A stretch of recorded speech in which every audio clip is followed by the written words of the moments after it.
Gracias, buenas tardes. Es una sesión larga, pero espero poder mantener la atención.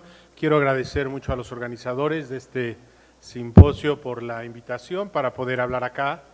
Y es un placer estar en la ciudad de Puebla. Acá tengo mis lista de conflictos de interés potenciales. Soy, como ya hemos mencionado, soy neurólogo en la Universidad de Maryland. También soy editor con el BMJ y actividades con otras organizaciones también. Bueno, entonces un poco esta plática que se llama Estrategias para traer mejores artículos a la revista. Tenemos un científico, lleva a cabo su investigación, tiene un manuscrito que está listo para publicar y hay una enorme variedad de opciones y un gran número de opciones a las que este autor puede mandar su artículo, ¿no? Entonces, una de las preguntas siempre nos preguntamos, ¿cómo nos aseguramos que los mejores manuscritos nos los envíen a nosotros entre todas las opciones que tienen los autores potenciales, ¿no? Esto se debe a que, bueno, este es un principio que nosotros siempre discutimos, ¿no? El contenido hace la revista, realmente somos lo que publicamos y lo que publicamos depende de lo que recibimos. Entonces, por más que nosotros tengamos la intención de ser una revista que publica cierto tipo de trabajos o que tiene cierto impacto o cierto volumen, todo va a depender de qué es lo que los autores nos están enviando. Entonces, parte de nuestro trabajo como editores consideramos es poder cultivar la imagen de nuestra revista, pero también cultivar a autores potenciales. Y esta es la manera como podemos tener suficientes artículos para llenar. Por ejemplo, en el BMJ tenemos un número cada semana en el que tenemos que publicar desde noticias, artículos de opinión, artículos de investigación. En la última semana publicamos 54 artículos. ¿Cómo podemos estar haciendo que la gente nos envíe las cosas? Y realmente nos damos cuenta que es un círculo vicioso o un círculo virtual, ¿no? Realmente nosotros queremos tener más y mejores artículos para poder tener un contenido de calidad.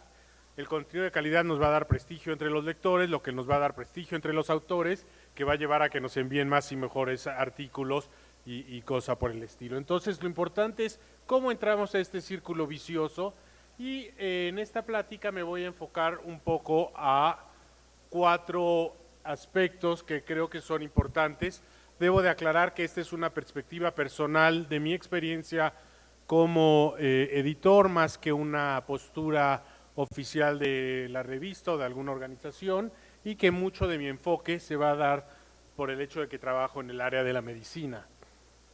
Entonces, 4 puntos importantes que voy a considerar son el enfoque editorial, el proceso editorial y la calidad de la edición, índices y factores de impacto, aunque mañana voy a tener una plática mucho más grande sobre factor de impacto y métricas, pero quiero un poco empezar a mencionarlo acá.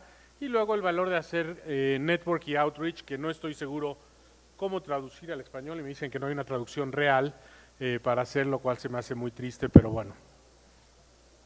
Entonces, desde el punto de vista de enfoque editorial, una cosa que para nosotros nos es muy útil a la hora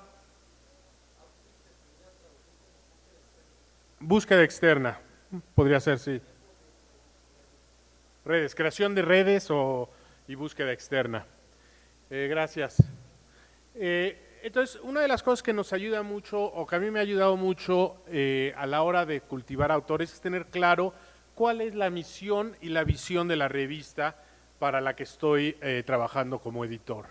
Quiero primero decirles que parte de mi trabajo como editor en Estados Unidos de la revista es que me dedico no solo a la evaluación de trabajo, sino que una parte de mi tiempo se dedica a hacer visitas a instituciones, a autores, a reuniones para lograr convencer que nos manden cosas. Entonces, cuando yo me reúno con autores potenciales, una de las cosas más útiles es tener muy claro cuál es la misión y la visión. Entonces nosotros tenemos una visión que queremos, qué es lo que queremos publicar, qué es lo que tratamos de hacer, y una visión que nos dice qué queremos hacer. Esto es una aspiración, pero un poco lo pone en contexto, y sobre todo lo que es más importante es tener una idea del enfoque y el alcance de la revista. Entonces, nosotros, por ejemplo, en esta editorial que hice en el 2013, decimos que somos una revista de alto impacto que publica investigación de todas las especialidades de la medicina, y esto es muy importante, lo leen clínicos, investigadores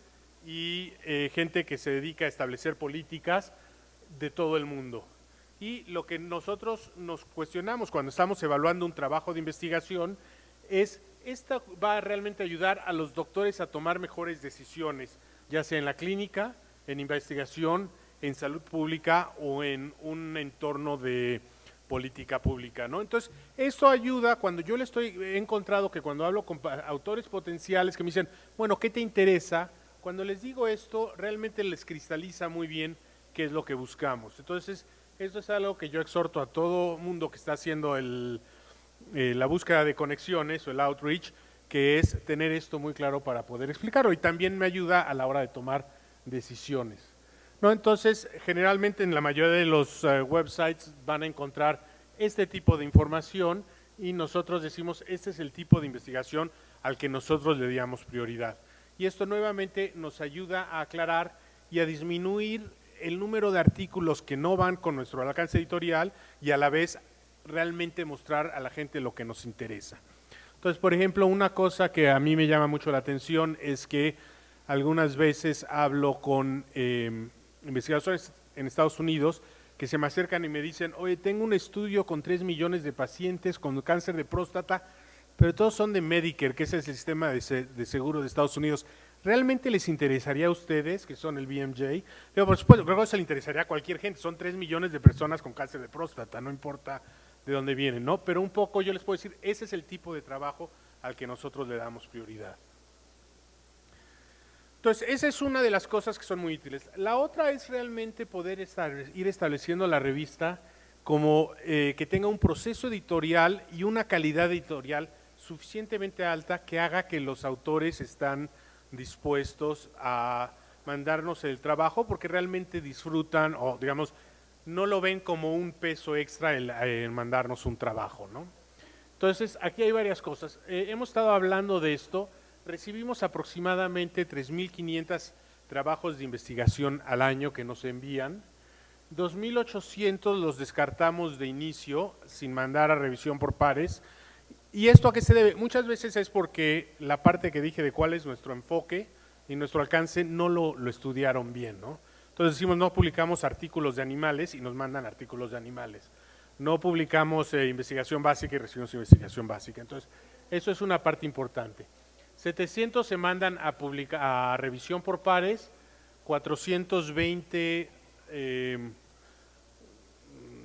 sobreviven este proceso, unos 200 y los discutimos en las reuniones de manuscritos que tenemos cada semana y publicamos unos 150, 200. Ahora, en el proceso editorial que vamos haciendo esto hay una serie de pasos que o hemos tomado o estamos tratando de tomar para que le hagan más fácil al autor realmente mandarnos un trabajo y por lo tanto estén más dispuestos a hacerlo, ¿no?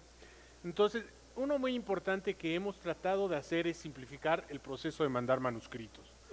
Tanto como editores y como autores de estudios es realmente muy frustrante cuando estoy preparando un artículo para enviar y tengo que cambiar el formato de todas las referencias y tengo que cambiar el formato como se hace algo y las secciones del artículo se tienen que cambiar y cuando, como les dije, un enorme número de artículos no son mandados a revisión, pues no quiero pasar 12 horas preparando mi artículo para mandar a una revista que lo va a tomar.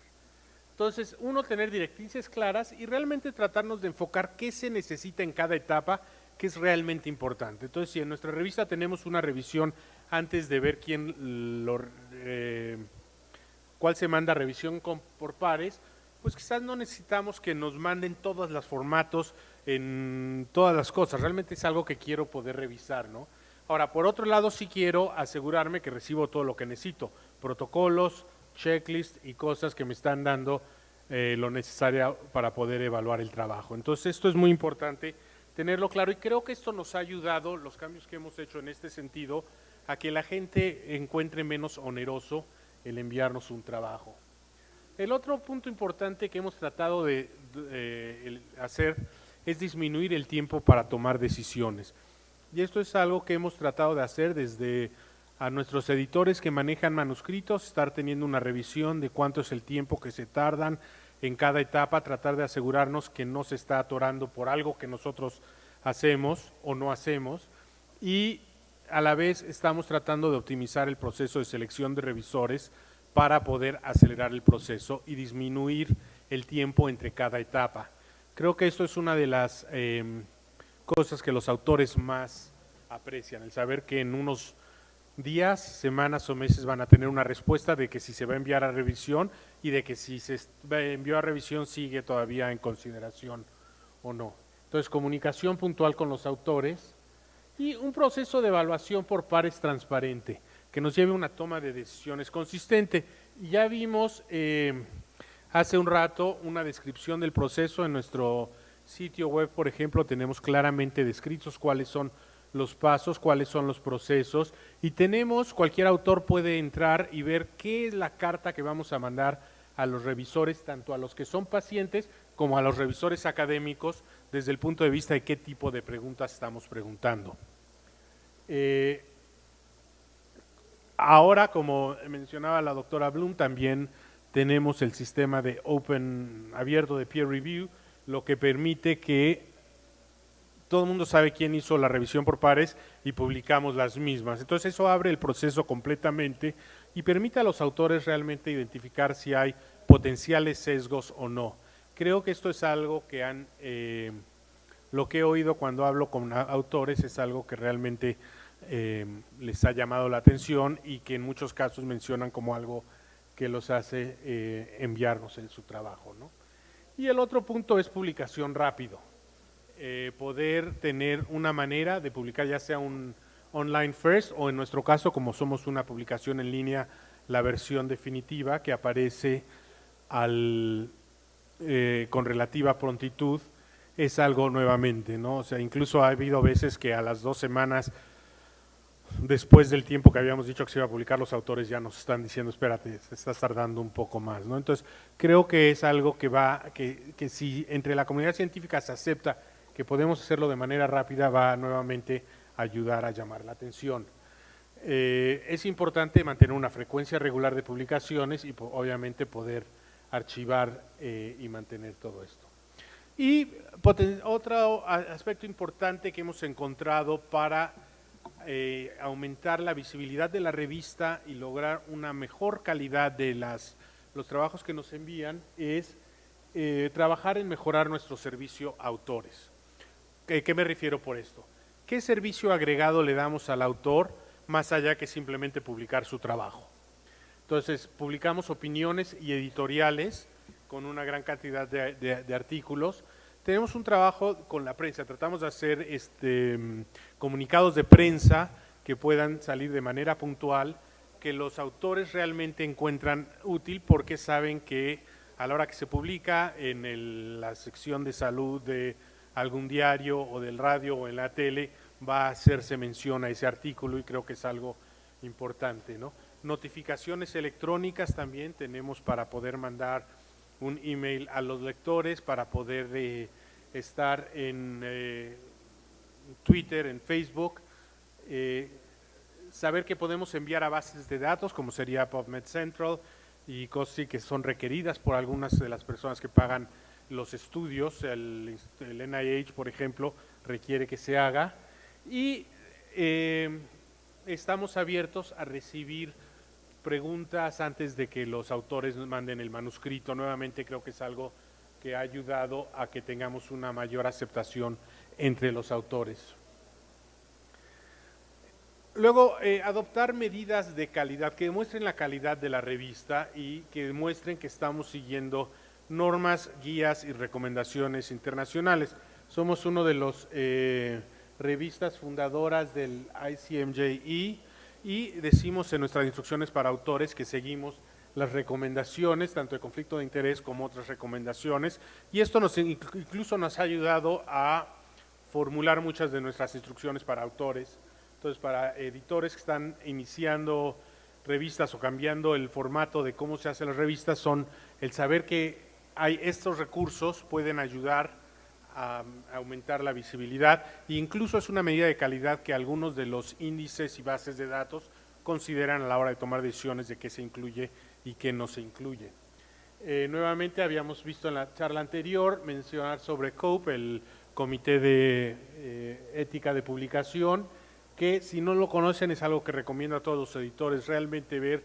Tiene una serie de guías importantes y de casos que permiten a los editores un poco navegar los conflictos éticos que pueden surgir, y además está abierto a que la gente mande preguntas para que se puedan discutir en comité, y es lo que llega a formar parte de las prácticas de ética que se recomiendan en el campo. Otras organizaciones como el WAMI, la Asociación Internacional de Editores Médicos, que nuevamente tiene una serie de recursos para editores en español que ayudan a organizar el proceso editorial y a optimizar el funcionamiento interno de la revista. Nuevamente, con que hagan una búsqueda de internet, nada más WAMI o algo así, es lo primero que sale normalmente, ¿no? O el Consejo de Editores Científicos, o el Open Access Scholarly Publishers Association, que nuevamente tiene una serie de lineamientos, y como les digo, muchos de los bases de datos, Medline, Scopus, etcétera, consideran un punto positivo el que la revista esté adscrita a estos principios. Una de las cosas también que creo que nos ha ayudado es que nuestra calidad de publicación ha aumentado, porque somos muy estrictos pidiendo que se incluyan estos checklists para poder evaluar el trabajo de investigación, del trabajo del Equator Network, que nuevamente tiene manera para ayudar a los editores, y muchos de estos recursos están en español, disponibles en español. Brevemente quiero hablar de índices y factor de impacto. Mañana vamos a tener una charla sobre este tema, pero sé que es algo que frecuentemente he recibido preguntas, que es cómo consigo que mi revista esté indexada en las diversas bases de datos y cómo consigo que tenga un factor de impacto. Entonces, por ejemplo, una de ellas, la tradicional, que era Medline, y ahora una mucho más amplia que es PubMed, pero hablando en particular de Medline. Cómo funciona es que el editor manda una revista y solicita ingresar a la base de datos, a la Biblioteca Nacional de Medicina en Washington, que es quien mantiene esta base de datos. En su website tienen una serie de cuáles son los requisitos para poder estar en esta base, que incluye desde tener un ISSN a haber publicado cierto número de veces, tener cierta frecuencia de publicación, etcétera, y la revista va a discusión por dos comités. Uno que es el comité técnico, que ve, como les digo, enfoque, alcance, cantidad del contenido, calidad del trabajo editorial, calidad de la producción y la audiencia a quien está orientada a la revista, y una junta de regentes que ve condiciones programáticas para ayudarle al director de la Biblioteca Nacional de Medicina a tomar la decisión de aceptar o no aceptar.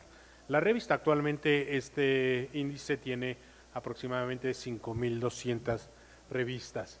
Ahora, hay otras maneras de estar, no en Medline, pero sí aparecer en las búsquedas de PubMed, como sería el haber sido aceptado para enviar material a PubMed Central, que es la base como de preprints, postprints de la Biblioteca Nacional de Medicina, etcétera, ¿no? Y luego hay las otras, como sería el Web of Science o como sería Scopus, que siguen un proceso más o menos similar, varían un poquito en cuáles son los criterios de selección de cada revista y el número de revistas que hay en cada base de datos, pero en general es lo mismo, ¿no?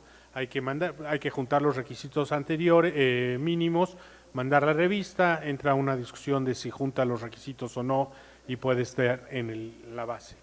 Y la ventaja de estar en Web of Science o en Scopus es que pueden estar posteriormente en uno de los índices y otros métricas de publicación. Ahora, estos tienen incluso requisitos de cuántas citas reciben aún antes de estar incluidos, ¿no? Entonces, es un proceso arduo, pero es ciertamente un proceso que se puede completar y hacer. Cosas que nosotros consideramos a la hora como editores para que sabemos van a ayudar a nuestro factor de impacto. Nuevamente puedo hablar un poco más de esto en la próxima clase, pero es considerar trabajar con grupos reconocidos, con autores prolíficos que van a generar más citas o grupos grandes, tomar en cuenta en decisiones editoriales si esto podría afectar o no, ver áreas de crecimiento estratégico que podrían llevar a mayor número de citas y trabajar en áreas de investigación activa. Todas son estas consideraciones que un editor podría tomar en cuenta a la hora de tomar decisiones sobre sus artículos que podrían llevar a cabo una alteración del factor impacto, pero como les digo, vamos a tener una charla a más detalle mañana. Y últimamente, como les digo, creo que una cosa importante es el crecimiento de la red y buscar expertos por fuera. El BMJ es una revista que tiene, por fortuna, tiene suficientes recursos, que tiene editores en las distintas áreas. Yo estoy en Norteamérica, hay alguien en Europa, alguien en el Reino Unido, alguien en Asia, alguien en China, que permite hacer el trabajo que les digo, que es ir a buscar autores, ¿no? Entonces, por un lado, pero ¿cómo podemos encontrar a quién buscar? Y el buscar no tiene que ser necesariamente en persona, ¿no? Muchas veces la búsqueda yo la hago a través de emails, a través de correspondencia, llamada telefónica, que es, bueno, recomendaciones de nuestro comité editorial. Alguno ir a conferencias, en muchos casos ir a la conferencia en sí no es tanto valor porque los ponentes están muy ocupados, hay mucho que está pasando, realmente es difícil conseguir algo, pero sí o contactarlos antes de la conferencia o contactarlos después y utilizar la conferencia como un sitio para encontrar ideas de áreas de investigación importantes, ver otras publicaciones, ver organismos de financiamiento. Entonces yo, por ejemplo, veo quién recibió grants del NIH, de distintos otros organismos, incluso con recomendaciones de nuestros autores y revisores, y quizás utilizar a los revisores de forma estratégica para hacerles ver que estamos interesados en el tipo de trabajo en el que ellos mismos están trabajando, ¿no? Y el propósito, como les digo, una vez que identificamos a alguien es, yo generalmente les digo, quiero saber qué están haciendo, ver si hay un área que es de interés para nosotros, pero déjenme decirle todos los procesos, nuestro enfoque y toda la calidad de la publicación por la cual ustedes les gustaría publicar o deberían publicar en la revista, ¿no? Entonces, creo que este es así como que un resumen muy general y más adelante podemos tener un poco más de preguntas sobre distintas estrategias que puede un editor tomar para lograr atraer trabajos de mayor calidad, y es algo que se va haciendo poco a poco, ¿no? Y como les decía en el primer ciclo, es un círculo virtuoso en el que poco a poco, entre más va mejorando uno, más van mejorando lo que va recibiendo, ¿no? Entonces no es algo que se puede lograr de un día para otro.